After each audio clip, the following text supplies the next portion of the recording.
Good evening. My name is Gabe Medlin, and I'm working with Joshua 19 Roofing, and I'm out here in McDonough, Georgia this evening, attempting to do a repair for Miss Karen Lane. Today is January 30th, and the time is approximately 5:15. At least it was a couple seconds ago when I wrote that.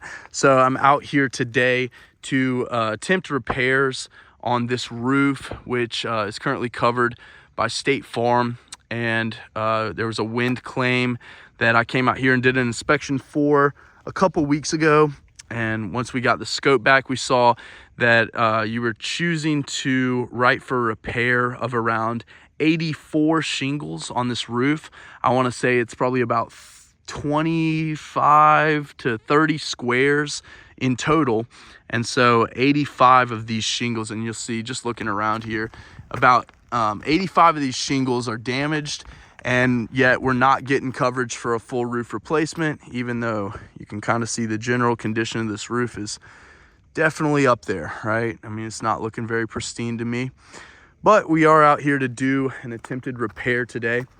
So I pulled one of these shingles out last week, took it off the roof, one of the old ones, and went and got the same exact color. This is what this roof originally looked like, probably about 15 years ago, I would say, at least. So that's the original color of the roof, and you can see only a couple areas are still looking dark like that. But this is the original shingle, and we're gonna go put that, this shingle right here is the one that we're gonna be replacing. You can see clear wind crease right there. It's completely loose where it's been flipping up, and you can see that crease. So we're gonna work on removing this shingle right here. To do that, we're gonna have to loose these top two, and then we'll remove the nails and pull this damaged shingle out, and we will document the findings right here. So I'm gonna pass this off to my trusty handyman and cameraman right there and get started. So first things first, I'm gonna be attempting to loose these shingles that are above it.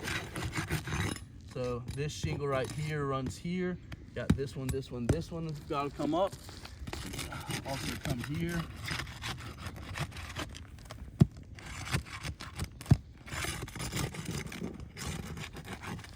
And that. So we got this one. This one is now loose. And now we got to get the two above it.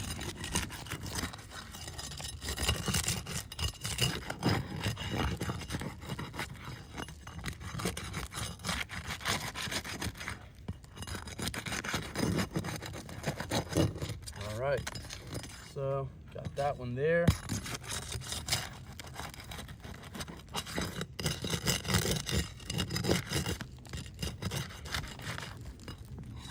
All right, here we've got our first nail. It's gonna come out.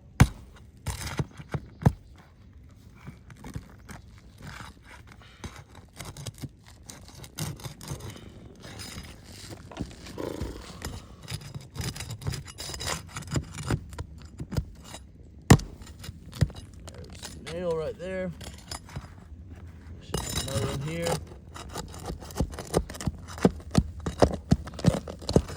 All right, here comes this one. Another one here. This one's already been ripped through, so this one's already free of the nail. We'll just go ahead and pull that out though and put it back the right way. One, two, here's another one. So, Jacob, if you want to bring the camera down here. So what we're seeing upon loosening these shingles that are right above the damaged one is we're seeing a lot of mat transfer here to this shingle. Now, what this means, yes, we still can put this same shingle back down, but the problem is all this adhesive is so old and worn out, it's not going to be resealing. So what we're going to have to do is put an aftermarket sealant back. We can put, a roofing silicone product back and reseal it. But a lot of times this will void manufacturer warranty on this shingle. So we're seeing definite mat transfer for sure. The other thing, if you want to come show a little bit up closer, is just in coming up under here, scraping that, and then getting this loose. See, there was no excessive pushing it past a degree or anything like that, but we're already seeing a big crease right here because the top part of this shingle is sealed down. This bottom part's not, and so what it's doing is it's creasing and it's even starting to tear right there. If I just run my finger right here, it's tearing up. You'll see all those granules coming off too. This is just what happens when you try to repair a roof that's 15 years or close to it. I mean, this is probably started out as a 20-year shingle, and we all know it really doesn't usually hit 75% of its life expectancy well. So again, this is the shingle that was damaged before that we're trying to repair. We're already seeing issues with other shingles that didn't have an issue before.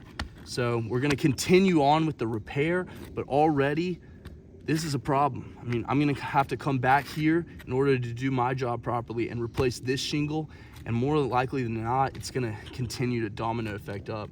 This one, just in trying to free it, this flat bar right here completely came through this because same situation, right?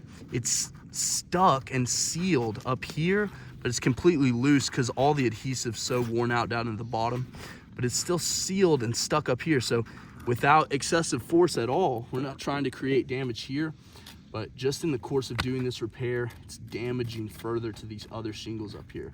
This shingle's not doing its job. It's not gonna be protecting the home from water entry anymore. So this is a damaged shingle. This is a failed repair already. But we're gonna go ahead and continue on trying to replace this one.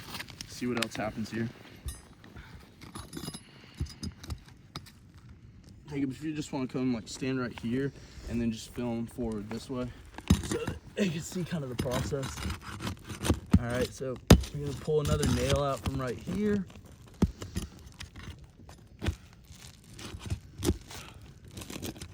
All right. And here's another one right here.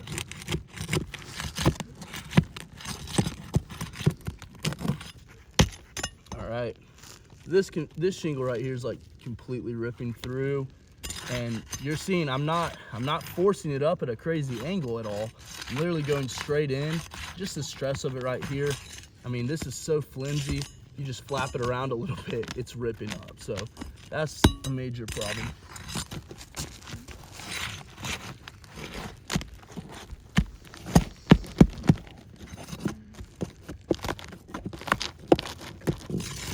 All right. So we now, looks like maybe one more nail right here. All right, and that's ripped, but it's all right because we're taking that shingle out anyway. So here is the shingle that we originally started doing this repair with, right? One crease right there, and we've got it out now.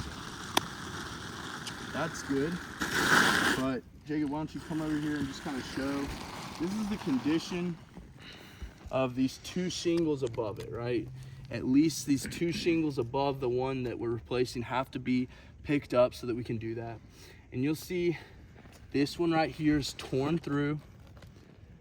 This is scraped up. I mean, that's still probably doing its job, but that's a big issue. This one's got complete tear through. I mean, rain's gonna be running down this, it's gonna pool up, seep through, and what's underneath this? Felt paper. And it's gonna be sitting on this felt underneath the shingles. That's a problem. And then obviously this one's ripped up, this one's creased, this one's torn. So already this repair is not just it's just something we can't really do. When a roof is in this condition, it's not something that's realistically repairable. So we'll come out here and attempt it, but as a licensed roofing contractor who has a workmanship warranty on any work that we do, we can't in good conscience come out here and repair 84, 85 shingles on a 20 or 30 square roof and expect it not to leak. I mean, it just doesn't make sense. And so I'm gonna put this new shingle back right here, go up under those ones. But really what needs to happen is that these two shingles above it need to be replaced now too. And as soon as I go in there to free the shingles that are above that are tying them in, it's gonna damage those up and just on and on and on, climbing all the way up to the ridge. It's just gonna continue to be an issue. And so that's what I'm seeing here on this repair. That's just my findings here. And I'll let you be the judge, but as a professional roofing contractor, I would say this repair test has failed, this roof is non-repairable. You can call it.